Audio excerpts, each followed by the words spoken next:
Et l'information de ce 14 janvier vous est présentée par Lucille Cantet. Et au sommaire de cette édition, Lucille, 2014 sera la fin de l'année des gros ouvrages pour les travaux de la LGV Le Mans-Rennes.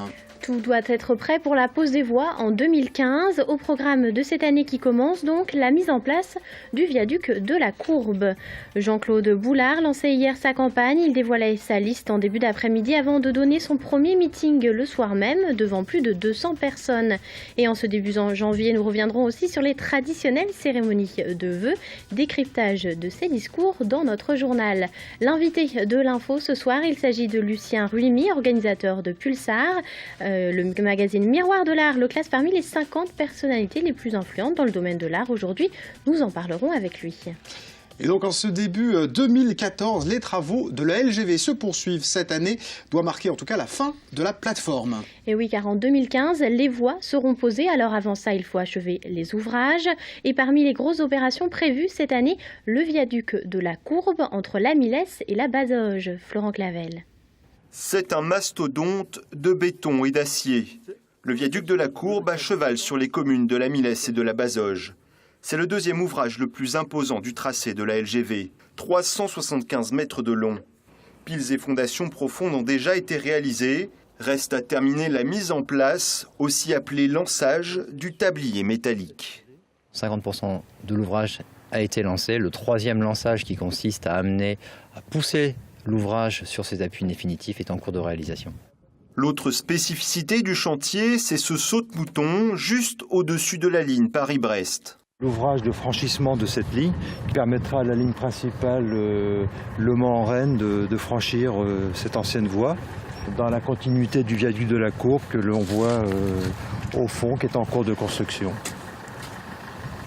70% des ouvrages d'art du département ont déjà été réalisés, comme les franchissements au-dessus des autoroutes ou de la Sarthe.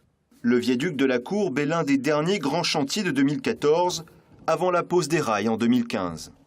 Et fait divers maintenant, une tentative d'homicide a eu lieu hier soir à Écomois. Un homme de 74 ans, armé d'un fusil de chasse, a tiré sur son beau-frère au domicile de ce dernier. La victime de 61 ans, grièvement blessée au bas-ventre, a été hospitalisée au Mans. Ses jours ne sont pas en danger. Le tireur a lui été arrêté et placé en garde à vue par la brigade de gendarmerie de Parigny-l'Évêque. Et puis au Mans, un incendie s'est déclaré cet après-midi dans un appartement de la résidence sociale Nelson Mandela. Son habitant âgé de 76 ans est décédé à la suite de ses blessures ce soir. Le maire du Mans, Jean-Claude Boulard, a officiellement lancé sa campagne hier. Jean-Claude Boulard, candidat à un troisième mandat à la tête de la municipalité, a lancé donc sa campagne en 2 temps. Photo officielle et présentation de la liste en début d'après-midi. Et premier meeting dans la soirée. Michael Texier.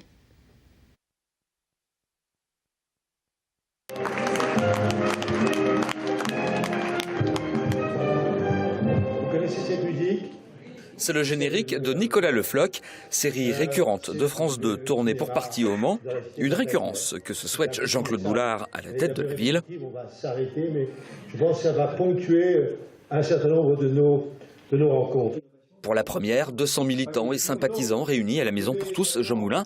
Pas d'annonce, mais un moment d'autocélébration, un moment pour motiver les équipes et les 54 colistiers. C'était le terme de la journée de lancement de la campagne, débutée quelques heures plus tôt par la photo officielle devant l'espace culturel des Quinconces. Aujourd'hui, on se fait photographier devant un grand équipement.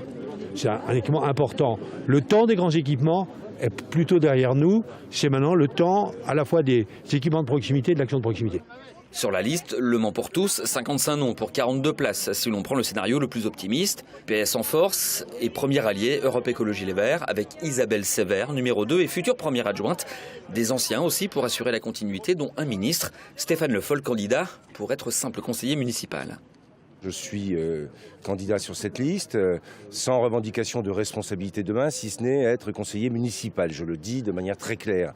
Le poste de ministre absorbe suffisamment de temps, mais né au Mans, habitant le Mans, je ne veux pas non plus me déconnecter de ce qu'est la vie de la ville, de la communauté urbaine. Une liste avec 31 nouveaux politiques ou représentants de la société civile, comme la capitaine de l'équipe féminine du Mans FC, une blogueuse et d'autres encore. 14% en position éligible. 14% des candidats sont issus de la société civile. La campagne sera menée sur le bilan et des propositions de proximité par quartier. Première réunion le 20 janvier, salle Claircigny, pour le quartier du Pré. Avec un rassemblement. Et politique toujours, Frédéric Beauchef a dévoilé sa liste pour les municipales aujourd'hui. Le candidat Alma Mers s'entoure de 28 colistiers âgés de 24 à 70 ans. Dans cette liste, on retrouve 11 Mamertins, déjà candidats dans le camp UMP en 2008. Et parmi eux, l'ancien candidat malheureux lui-même, Gérard Évrard, 3e sur la liste cette fois-ci. Et en ce mois de janvier, comme chaque année, c'est la grande période des vœux. Maires, députés, partis politiques, chacun se plie au protocole et use de ses bonnes formules pour convaincre l'auditoire que l'année sera bonne. Même si l'esprit est le même pour tous, en période électorale, les enjeux varient. Petit tour d'horizon avec Emilien David. Pas de bons vœux sans bon buffet. Des petits fours soignés annoncent une année réussie. Mais avant, il y a les discours. Et cette année, le Parti socialiste a sorti l'artillerie lourde, un ministre de l'Agriculture en vêtements du dimanche. Le discours est guerrier, très politique, à l'approche des élections municipales, européennes et sénatoriales. C'est une manière de se mobiliser, de se motiver, c'est une manière de faire passer des messages, puis c'est une convivialité très importante pour la fédération du Parti socialiste et tous les militants. Donc c'est des moments où on est rassemblés et déterminés à continuer et à défendre la politique du gouvernement et à se mobiliser pour les élections. À Bonnet-Table, les vœux du député Dominique Leménaire sont moins conquérants. L'objectif est de dresser le bilan de l'année 2013 et glisser quelques tacles orientés. Sur la réforme des modes de scrutin locaux, par exemple. Et que dire de ce binôme homme-femme, sorte de mariage obligatoire pour tous, qui doit se séparer sitôt une fois élu? Peut-être une idée du président de la République. Mais on assure que les vœux, ce n'est pas un meeting politique.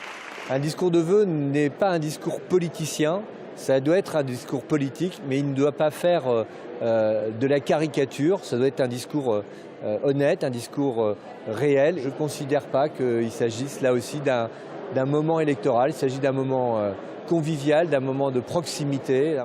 À la chapelle Saint-Aubin, le maire considère l'exercice comme un instant privilégié pour communiquer auprès des habitants. C'est un moment où on se doit de rendre compte de ce que l'on fait, pourquoi on le fait, eu égard quand même aux objectifs qu'on s'était fixés. Les enjeux sont donc différents en fonction des positions occupées. Mais dans tous ces discours, un dénominateur commun, la promesse que cette nouvelle année sera meilleure que jamais. Le magazine L'Art du Miroir le fait apparaître parmi les personnalités qui font le plus bouger le monde de l'art aujourd'hui. Il est l'heure d'accueillir l'invité de l'information. Lucien Rumi, bonsoir. Bonsoir. Alors d'abord une réaction à ce classement du magazine, comment est-ce que vous le prenez? Écoutez, c'est la récompense finalement d'un travail collectif que nous menons depuis maintenant 22 ans au Mans, en créant une manifestation qui a attiré un public le plus large possible et en faisant en sorte que aujourd'hui l'art contemporain fait partie de la vie de la cité et fait partie de la vie de tout un chacun comme une chose naturelle. Alors, il parle de vous comme un personnage incontournable de l'art contemporain. C'est une définition qui vous va? Incontournable, c'est difficile de me contourner vu mon physique, mais ceci dit, je ne sais pas si je suis incontournable. Mais en tout cas, moi je pense que c'est, si vous voulez, la reconnaissance de notre travail collectif et du fait qu'on ait réussi à attirer un public très large et donc qui permet à tout à chacun de pouvoir connaître, apprécier, critiquer les œuvres d'art d'aujourd'hui que font des artistes, parce que nous recevons chaque année 600 dossiers et nous retenons malheureusement que 50 candidats pour cette manifestation et donc voilà. Alors donc vous parlez de Pulsar, mais il y a aussi votre blog, vos propres œuvres d'art. Vous ne vous résumez pas à cette organisation? Je ne me résume pas même qu'à ça, mais ceci dit, si vous voulez, il y a la manifestation, effectivement, qui dure depuis 22 ans. Depuis 2 ans et demi, nous avons créé un blog avec quelques amis de critiques d'art. Nous avons même édité la plupart des textes qui ont été publiés dans ce blog. Voilà, donc si vous voulez, on a des projets. Et pour moi, vivre, c'est continuer à avoir des projets, à multiplier les choses comme ça, oui. Alors comme projet, il y a aussi une fondation de l'art contemporain au Mans. Alors, en quoi ça consisterait ? Écoutez, depuis maintenant 22 ans, justement, j'ai accumulé un certain nombre d'œuvres d'art et je pense qu'on me les a données, mais si vous voulez, je pense que ça appartient aussi à la collectivité. Et d'une certaine façon, moi, je voudrais remercier tous ceux qui nous ont soutenus tout au long de ces années en rendant cette collection au public le plus large possible, comme pour le Pulsar, si vous voulez. Et donc, pour ça, la collection, les œuvres d'art, elles existent, mais il faudrait qu'on puisse trouver un lieu pour que tout le monde puisse y accéder. Donc le but, c'est de trouver un lieu au Mans pour exposer ces œuvres d'art. Voilà, un lieu et puis des budgets de fonctionnement, etc. Voilà, de toute façon, comme toute fondation, comme tout lieu public, il puisse y avoir des gens qui puissent le visiter et puis s'apprécier. Puis on pourrait le développer, avoir toute une politique de développement à partir de ce qui existe déjà. Alors, vous le disiez, Pulsar, c'est un vrai succès. Est-ce que vous pensez que l'art contemporain, aujourd'hui, séduit un public plus large et plus accessible ? Vous savez, on donne tellement de définitions de l'art contemporain aujourd'hui qu'on ne sait pas trop ce que c'est. Alors, donc, si vous voulez, nous on a une définition qui change tous les ans, puisque chaque année, on met en place un jury qui est en dehors des membres de notre association. Et chaque année, finalement, c'est la subjectivité commune de 4 personnes qui se regroupent dans le choix de 50 artistes à 60 artistes en commun. Voilà, donc si vous voulez, à chaque fois, c'est remis en question, puisque ne serait-ce que pour l'année prochaine, il y aura au moins 70% de gens qui n'ont jamais exposé au Mans.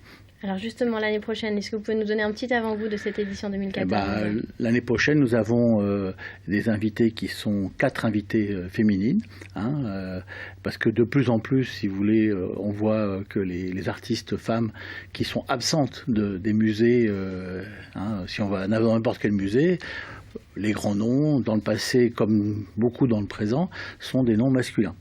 Et de plus en plus, on voit comme la société change, et nous aussi ça change à notre niveau, et de plus en plus les femmes prennent leur place, toute leur place. Et nous, justement, nous avons voulu aller dans ce sens-là, d'autant plus que dans notre sélection, sans qu'il y ait le moindre quota, le nombre de femmes qui exposeront est supérieur à celui du nombre d'hommes.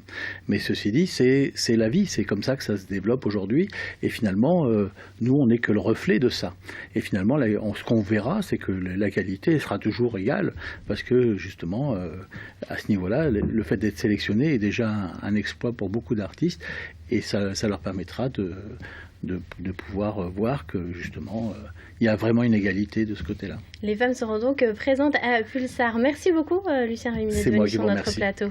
Merci à vous, merci Lucille. On reste ensemble, on se retrouve dans un instant pour l'actu vue du campus, juste après la météo de Romuald Besson. À tout de suite.